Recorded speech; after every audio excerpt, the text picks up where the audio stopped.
Right. Okay. Well, we'll crack on with this little training then. So, excuse me. Yeah, as I mentioned there, I'll give an overview in a second, but it's obviously the good thing about doing this is that we could do it on Facebook, and you could do exactly the same thing on LinkedIn. So you can just replicate it on LinkedIn. Again, it all stems into week one as to whether your target market is on LinkedIn or on Facebook. But for me, they're on both, so I have the same thing on both, which is what you could do if they're on both, or if they're just on Facebook, you just do it on Facebook. So yeah, and obviously I'll put that so you can have 5,000 friends on Facebook. So that's 5,000 opportunities. Oh, I've missed a note off there. Yeah, it's 5,000 opportunities. So that's 5,000 leads really that you can fit on there. So we've had a few guys come through the program who've just got a completely blank profile. They've got like 50 friends or something, and we've been saying that's good because you can just you've got more space for your ideal client rather than filling it up with people that aren't going to be interested in your service. So yeah, that's 5,000 friends on Facebook, but then obviously LinkedIn, I don't know, is there a limit, Ash, on LinkedIn? I don't know. Yeah, so there is. I didn't realize this. It's 30,000. Is it? Yeah, so it's a lot. I only found that out like about a week ago. But then can people still follow you? Yes, You know, yes. Yeah. So 30,000, yeah, 30,000 cap. But like truthfully, like you can disconnect with people. Like, Yeah. I would say like fill that 30,000 up, and then if you fill it with your target audience, you'll be fine. And then you can clear it. Like I did a clear of it.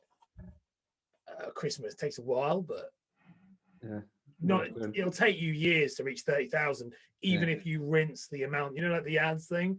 Yeah. If you add to your maximum every single day, it's going to take you like 3 years still to reach 30,000. Yeah, yeah. And the other thing, I don't know what people have asked me before about accepting connection requests, and my answer to people when they've asked, should you accept all the requests? I say no. I don't accept them all. I only accept the ones that are in my niche, really, and that are gonna be valuable to me. I agree with you on that. So, I would say like, so I've been getting like a ton of business over LinkedIn this last maybe 4 weeks because my niche is coaches, consultants, and freelancers. So I literally just add on a Monday I rotate through that coach, consultant, freelancer, second connection, ad. If you are not a coach, consultant, or freelancer, I won't accept you because exactly when I found out about that, unless I know you, obviously, if you guys, I know you, but like, and you are consultants, so you fall into that thing. But like, I think you're right there, Dan. I wouldn't. The problem is if you stock it up with people who are like just randomers, then yeah, you're probably gonna you're wasting that space. Yeah. So I agree with you. I think you're right. Cool. Also, I don't accept any connection requests from someone who hasn't written a message. Yeah, yeah. And it's often if they've not viewed your profile as well, I think then you know that they're just kind of using automation and they're just not really bothered about you. They're just trying to build up the connections. I also unfriend them, I unfollow them, and unconnect with them. Sorry, if they send you a sales message straight away. Yeah. So if they send you a sales message straight away, only because of the 30,000 limit, like that really is a thing, is that it's an amazing tool when you can do it. But like if there's someone sends you like a, hi Ash, I'm a digital marketing guy and here's all my stuff, then it's not worth it. But obviously it's up to you.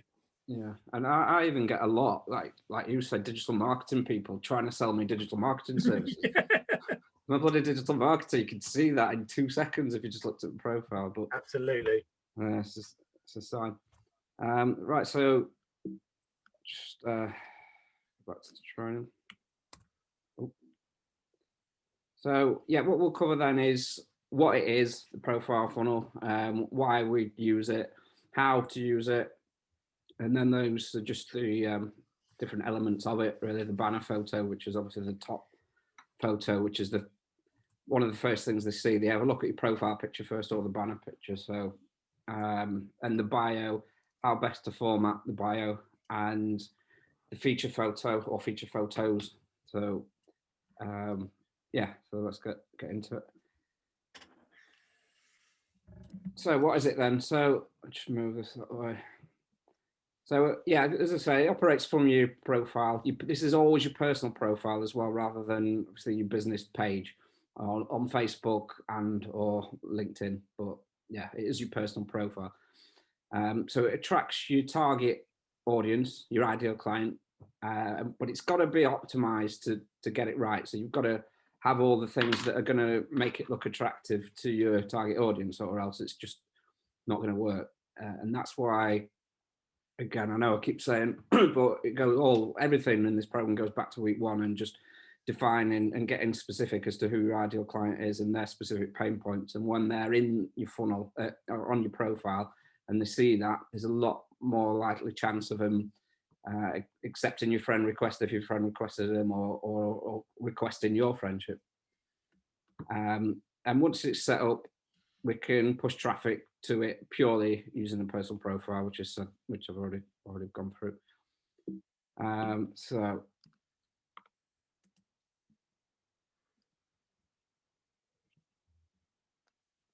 So the idea is then the first stage of it is that obviously with a personal page, a business page, you can't do much with it. So you can't interact, you can't friend request people. So the key is to use advantage of it being your personal profile. So you'd interact with your target audience. So you'd go to where they are, which is obviously included in the full training, and you'd interact with them. You'd comment on their posts and interact with them. So the point is that it is best. This is why I put comment in that picture there. It's best to comment. Obviously, you can like their stuff and interact with it that way, like the different reactions, but it's better to comment, because if you're just interacting as in the likes, loves and laughter things, the only person that's going to see that is the author of the content. So if you're commenting, there'll be other people see it as well as the person that you commented on. So that's why it's good, because it just makes it just 10 times amplifies your exposure if you're commenting, because for that reason that other people will see it. So people will see your name on there, and if you, again, it's commenting. I know Ash has mentioned this. This is what Ash does every day, and this is what it's good to do every day. It's just to comment on, but not just comment just stupid shit like great post or thanks for sharing. It's meaningful stuff that's actually, when you're actually looking at the content, consuming the content, and actually making an actual well thought about comment about the content. And then it just makes it more appealing to people. And when other people see that, they might agree with that, or they might think, oh, that's an interesting post. And then they'll check out your profile, they'll look at your name and they'll click through to it and check out what you're all about. So yeah, the key is obviously that they will hopefully see value in your profile, because you've got it optimized. Like I said, that you've got it set up to their specific pain points and their desires and things. So if it is, then they'll see value in that, and they'll interact with your content, check out what you're doing, go to your website, which is the next stage, or just check out what you're all about. If you've got links on there, again, if you optimize it properly, you'll have links to your website. Or later on in the training, obviously, the funnel is going to be part of it. That's going to be linked into your profile. So they're going to see that there. If you haven't, then just your website. And then we can also introduce ourselves as well. If they've connected with us, if we've either connected with them by requesting their friendship, or if they've requested ours, we can introduce ourselves through Messenger. Obviously, you can't do that with a business page. You can't message people. People can message you, but you can message them back, but they've got to message you first on a business page. With a personal profile, obviously, you don't have to, you're not restricted in that sense. You can message them and introduce yourself and say that I help people, like if Debbie, your example, I help vets, first time buyer vets, for example.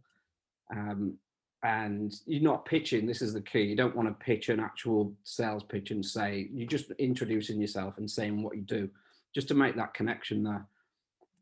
And then, yeah, obviously the end game is for them to be a customer, but We're not pushing straight away to get them as a client straight away. We're just building a relationship and making them aware of what we do, and making them aware of our existence, really, because then at least they're in our ether. They're not just completely out of the equation. At least they know about what you do, and they know who you are. So what's the next slide?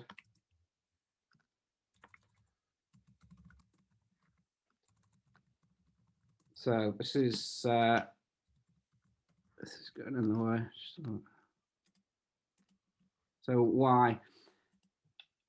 So yeah, I've probably just gone through this. So highly targeted source of traffic. So we're only commenting and we're only leaving our kind of mark on people that are in our niche that we can help. And the point of doing that is obviously onefold, that we see the person that we're commenting on is with our niche, but also obviously they're going to have a lot of friends on their profile that are in the same niche, so they're going to see your comments and check you out as well. So it's targeted in that sense.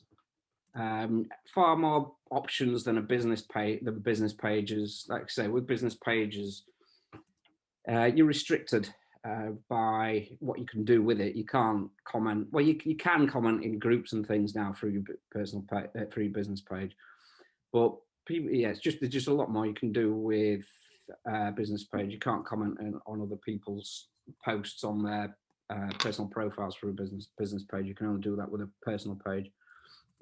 It's a great place to warm up leads as well. So obviously connecting with them is one part to it, but you'd also be posting content out on your page, on your profile, should I say, which is of value to your target audience.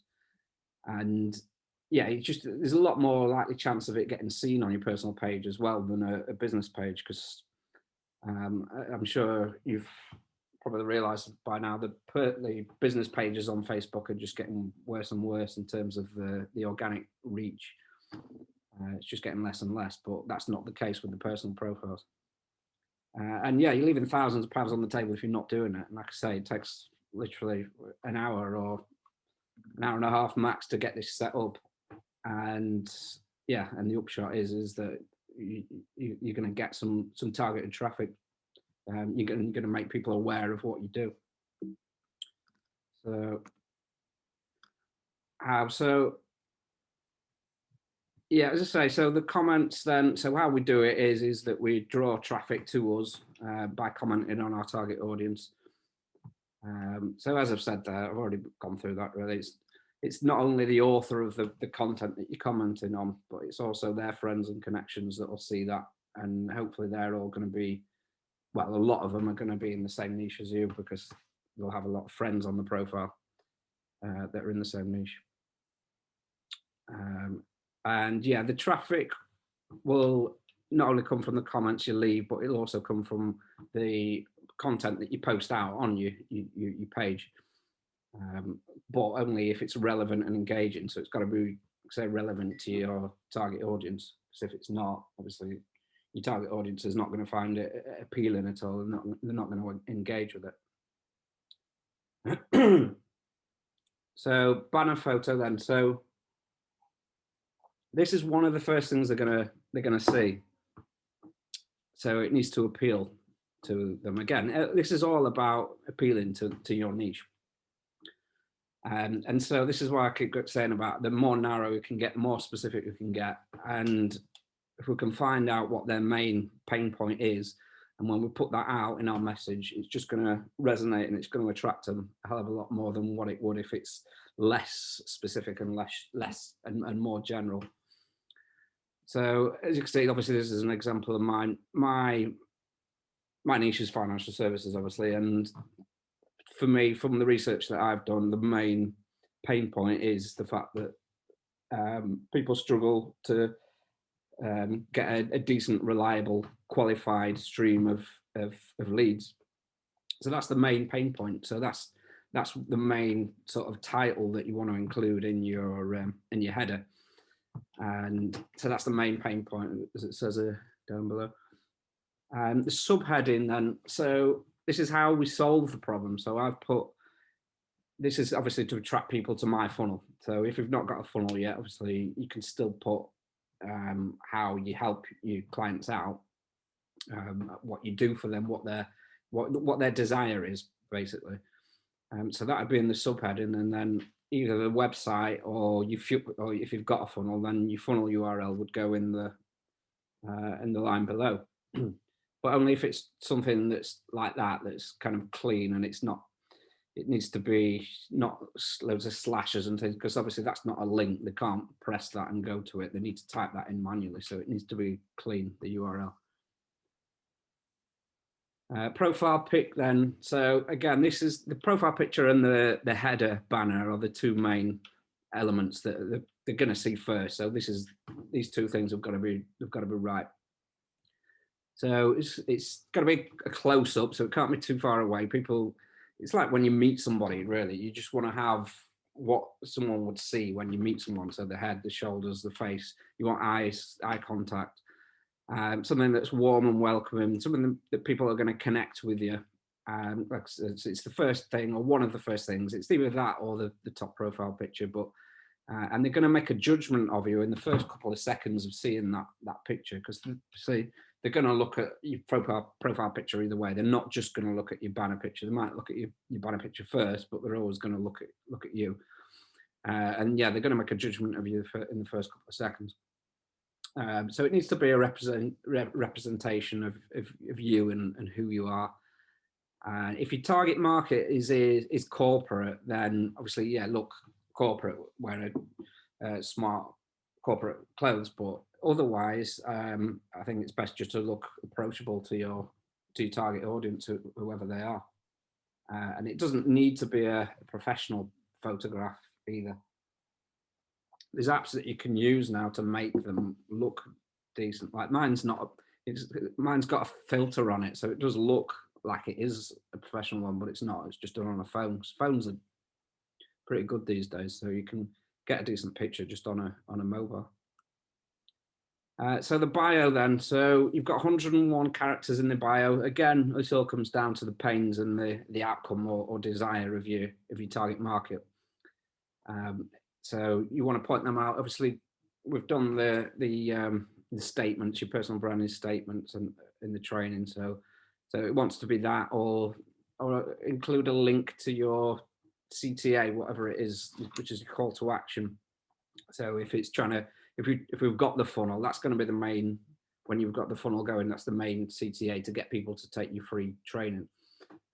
Or it could be a group, if you've got a group on Facebook, which again is part of the training, which we suggest that you set up. So it could be a link to that, or if you've got a calendar as well, which before you've got the funnel or the group, you can link people to your calendar to prompt them to book an appointment with you. So the featured photo, then, this is the bit below that bit, basically, as you scroll down. So I've got a few in mind. I just use testimonials and videos that I've done, like that was my get to know me video, and then I've done one about LinkedIn up there, and one about video content. So if you've not got any of those yet, obviously, if you have, I'd suggest using them. If you've not, then you could just have one central image, because if you just have one image on there, it just takes up the whole kind of block. So I've got 9 on there. You could just use one and it'll take up the whole space. And you can just say, if you've got the funnel, you could just put in that one picture, click here to access my free training, and then just put an arrow up and it'll point upwards to your links that are just below here. So yeah, just to, like I said, just to focus your people's attention on whatever it is, your main CTA, which would be your VSL funnel once you've got that up and running. And then like I say, it'd be linked above. So yeah, that's pretty much it. But the other thing to mention is that always optimize it for mobile. So because 90% of your traffic will come from there. So the thing, it can be a bit fiddly, because you do it on your desktop. If you do it on the desktop straight away, you can't really see it on there. But I had to mess around with that. It's still not in fully, but you have to play around with it just to make sure it all fits in on the mobile side of things, because Yeah, if it doesn't, you're going to lose the lot, because like I say, it can look perfect on your laptop, but then when you check your mobile, it's all out of sync. So there's different proportions on it, and yeah, 90% of your 90% of your traffic is going to come from the mobile side of things. So it's yeah, it's important that you get that bit right and make it look all in sync on your mobile. But yeah, so that's pretty much what we've covered then. So we've covered the what of what it's all about, the why we use it, the how we use it, the banner photo and the profile pics, which, like I say, they're probably the most important aspect of it, because they're the first thing that people are going to see. And we've done the bio and the feature photo. Yeah, I think, like I say, once we've got to the point of having your niche sorted, then it's pretty much going to be easier to do it. Well, it's pretty essential that you get that bit sorted, but yeah, that's pretty much it. And hopefully you'll be able to take something from that and get it done. I would just like to add to that, mate, for your thing. It's funny because today you said about the optimizing for mobile. Yeah. And it's funny because I'm currently rebuilding my website and stuff like that, and that's been one of the main things. It's so important. It's interesting you said about the 90%. I didn't know that, but that's really, it's one of the main points. Is I'm redoing my website for that exact reason. Is that the traffic is all mobile, and my website look really lovely on a computer because you build it. Yeah. And it's the same with your socials. And I think that's really, I think that's super, super important for a lot of people to understand. Because I haven't really thought about it until recently. So I think that's a massive point to raise. Yeah, and I think it's only going to continue in that trend as well, isn't it? It's not going to, desktops aren't really going to kind of catch up with them in any way. It's only going to continue in that trend. And the other thing to add as well, your photos, which I liked, was you talk about like making, you don't need a professional photo. So I've never paid for professional photos ever. No. Obviously, I know lots of photographers who do, and I know, and it's brilliant if you have the budget to. But you can use a great app that's completely free on your computer that will remove your background. So if you want like a professional photo behind like a white background, background, pink, red, whatever your brand color is, it's super easy. There's like it's a free website that will do it for you. So as long as you take a good photo behind like a wall that, say for example, is a blue or a green, that's a better color, but like a flat color, you can have a really professional looking photo. Yeah. Canva, you can actually do it on Canva now. You know, you can do it on Canva Pro, can't you? So if you don't have the upgraded one, then you can't do it. That's any issue. All right, yeah. You'll obviously have to. You're big money man. You know, I can't afford it now. I'm joking. I'll throw that link in there now for you guys. I'm trying to find it now. So many things. And I use an app called Snapseed. Have you heard of that, Ash? It's good for. I think it's made by Google, but it'll put like professional looking filters over it to make it look like it's been taken on a DSR or something. I've used Snapseed before. It's really good. Have you? I've not used it, no. But there you go. That's the link that I use it for.